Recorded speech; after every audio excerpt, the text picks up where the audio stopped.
పద్మావతి అమ్మవారి రథోత్సవం. శ్రీ పద్మావతి అమ్మవారి కార్తీక బ్రహ్మోత్సవాలలో భాగంగా 8వ రోజు ఉదయం పద్మావతి అమ్మవారు రథముపై మోక్షలక్ష్మి అలంకరణలో దర్శనమిచ్చారు.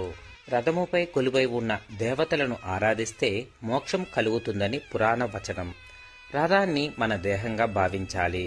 అందులోని పరమాత్మ మన ఆత్మగా భావించాలి. ఆత్మ లేని దేహం శవమైపోతుంది.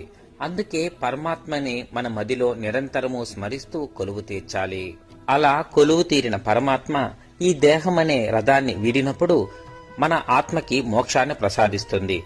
అటువంటి మోక్షాన్ని ప్రసాదించే దేవతగా పద్మావతి అమ్మవారు రథముపై మోక్షలక్ష్మిగా దర్శనమిచ్చారు. తచ్చి శిశుపాలాది దైత్యులపై తోలెతేరు పెచ్చుగా తోలే రుక్మిణి పెండ్లితేరు. అచ్చపు శ్రీ వెంకటేశుడు అలమేల్ మంగగూడి. అచ్చపు శ్రీ వెంకటేశుడు అలమేల్ మంగగూడి. చచ్చరదోల దిక్కుల సింగారపు తేరు. అచ్చపు శ్రీ వెంకటేశుడు అలమేల్ మంగగూడి.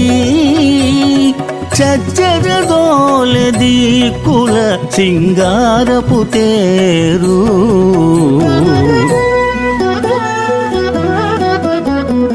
ఇదిగో వీధి వీధుల ఈతని తేరు.